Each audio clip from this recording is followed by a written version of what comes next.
제 이름은 윤정혜. 나이는 78입니다. 서울에 낡았지만 정겨운 한옥에서 평생을 살아왔죠. 남편이 물려준 작은 정원에는 제가 애지중지 키우는 약초들이 사계절 내내 자랍니다. 단순한 풀이 아니에요.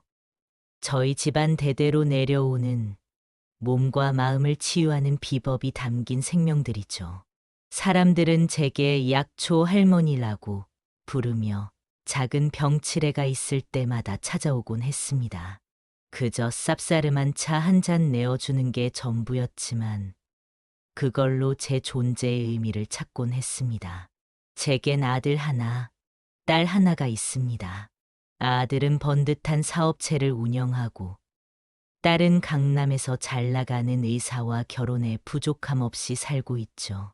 남부러울 것 없는 자식들이라 생각했습니다. 그날 아침까진 말입니다. 어느 화창한 봄날 아들 녀석이 대뜸 찾아와 말하더군요. 어머니, 요즘 통기력도 없으시고 자꾸 깜빡깜빡 하신다고요. 저희가 아주 좋은 곳을 예약해놨어요. 공기 좋은 데서 한 일주일 푹 쉬면서 몸보신하고 오세요. 딸에게서도 전화가 왔습니다. 엄마, 오빠가 말한 곳, 그냥 요양원이 아니에요. 최고급 스파랑 명상 프로그램도 있는 프리미엄 힐링 센터래요. 저희가 드리는 효도 선물이라고 생각하세요. 평생 받아본 적 없는 효도라는 말에 가슴 한편이 뭉클해졌습니다. 낡은 한복 대신 딸이 사준 고운 원피스를 꺼내 입고 손때 묻은 약초 비법서를 가방에 챙겨 녀석들의 차에 올랐습니다. 제 모든 것이 담긴 책이라 잠시라도 곁에서 떼어놓을 수 없었거든요. 차는 서울을 벗어나 한참을 달렸습니다. 도착한 곳은 으리으리한 철문과 높은 담벼락으로 둘러싸인 성처럼 보이는 건물이었습니다. 골든 에이지 힐링 리조트라는 간판이 금빛으로 번쩍이고 있었죠. 차에서 내리자마자 흰 제복을 입은 직원 2명이 다가와 제 양팔을 부축했습니다. 아들 녀석이 제 가방을 자연스럽게 받아들더니 제 손에서 핸드폰을 가져갔습니다. 어머니, 여기서는 외부와 연락을 차단하고 온전히 심신 안정에만 집중해야 한대요.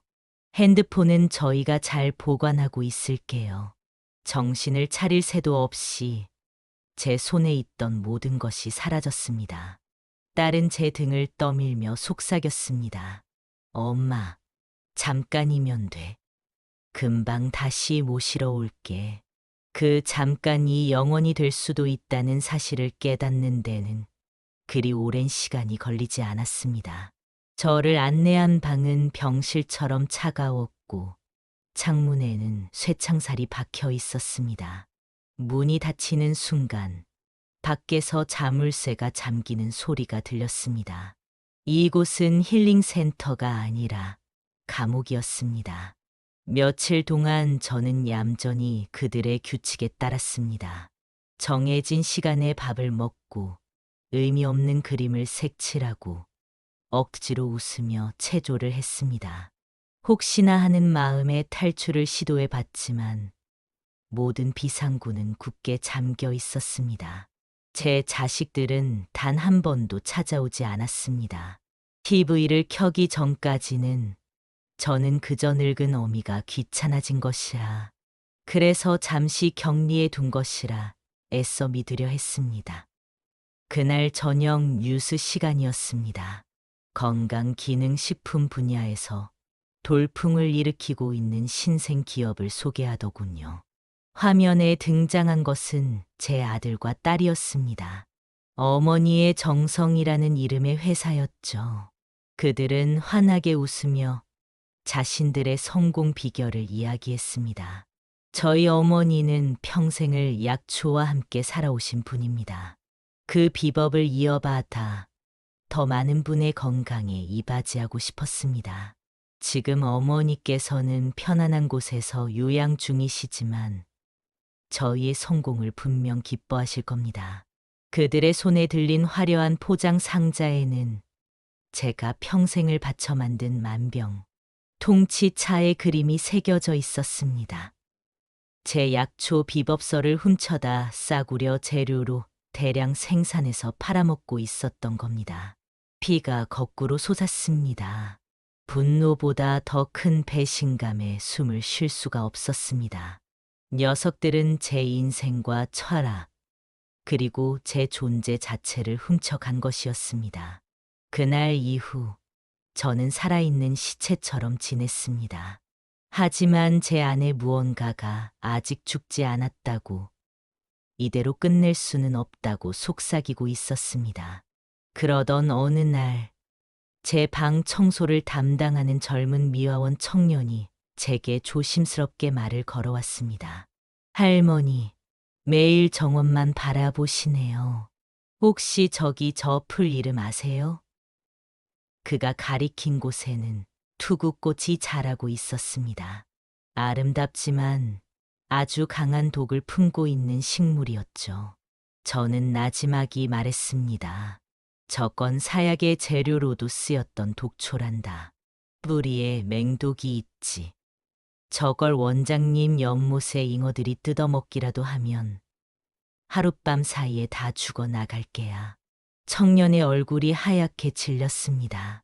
그는 예전에 한 제약회사에서 내부 비리를 고발했다가 억울하게 해고당한 경험이 있다고 했습니다.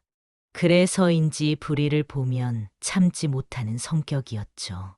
다음 날 연못의 투구꽃은 모두 사라져 있었습니다. 그날 이후 청년은 제 유일한 말이 되어 주었습니다. 저는 청년에게 모든 것을 털어놓았습니다. 자식들의 배신, 그리고 제 비법서에 대한 이야기까지. 특히 비법서의 마지막 장에 숨겨진 비밀에 대해서도 말해주었습니다. 제 차의 핵심 재료인 천년초라는 약초는 반드시 100년 이상 된 온기에서 9번 찌고 말리는 구중구포 과정을 거쳐야만 그 효능이 발휘됩니다. 그렇지 않으면 약초에 숨어있는 미세한 독성이 오히려 간을 손상시키고 장기 복용 시 심각한 부작용을 일으킬 수 있다는 사실을 말입니다. 제 자식들은 그저 재료만 섞으면 되는 줄 알았지. 그 안에 숨겨진 진짜 비법은 알 턱이 없었습니다. 저는 청년에게 부탁했습니다. 자네가 밖에 나가서 내 자식들이 파는 그 차를 사서 아는 연구소의 성분 분석을 의뢰해 줄 수 있겠나? 분명 미량의 독성 물질이 검출될 게야. 청년은 위험을 무릅쓰고 제 부탁을 들어주었습니다. 며칠 후 그는 굳은 얼굴로 돌아왔습니다. 할머니 말씀이 맞았어요. 간 독성을 유발할 수 있는 성분이 미량 검출됐다고 해요. 지금 당장은 아니지만 계속 마시면 몸에 이상이 생길 수 있다고요. 이제 모든 준비는 끝났습니다. 탈출을 해야 했습니다. 저는 수십 년간 약초를 다룬 지식을 총동원했습니다. 시설의 환기 시스템 구조를 파악하고 약한 불에도 연기가 많이 나는 약초들을 모았습니다. 보름달이 뜨는 어느 날 밤, 저는 청년의 도움을 받아 약초를 태워 화재 경보기를 울렸습니다. 온 건물이 연기로 자욱해지고 사람들이 비상구로 몰려나가는 혼란을 틈타 저는 미화원 복장으로 갈아입고 청년과 함께 감시가 소홀한 뒷문을 통해 빠져나왔습니다. 담벼락을 넘는 순간 수십 년 만에 처음으로 자유의 공기를 마셨습니다. 하지만 이것은 끝이 아니었습니다. 이제 막 시작이었죠. 저희가 향한 곳은 경찰서가 아니었습니다. 청년이 미리 연락해 둔 구독자 100만 명을 거느린 탐사 전문 유튜버의 스튜디오였습니다. 다음 날 제 자식들이 운영하는 어머니의 정성 본사 앞에서 대규모 신제품 출시 기념 행사가 열리고 있었습니다. 수많은 기자와 인플루언서들이 모여 있었죠. 제 아들과 딸은 가장 화려한 옷을 입고 단상 위에서 자신들의 성공을 자축하고 있었습니다. 바로 그 순간 유튜버의 라이브 방송이 시작되고 초라한 미화원 복장을 한 제가 현장에 나타났습니다. 모든 카메라가 저를 향했습니다. 아들과 딸의 얼굴은 사색이 되었습니다. 저는 마이크를 잡고 떨리는 목소리로 하지만 또렷하게 말했습니다.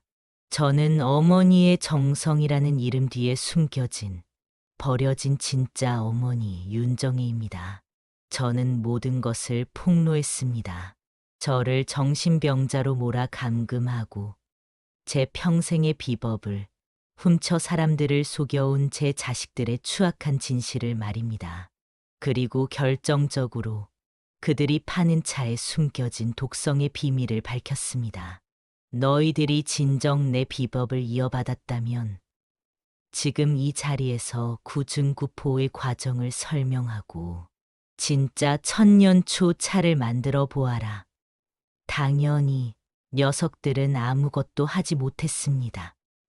얼굴이 불그락푸르락해져서 저를 끌어내리려고만 할 뿐이었죠. 저는 미리 준비해 간 진짜 약초와 낡은 옹기를 꺼내 현장에서 직접 차를 끓이기 시작했습니다.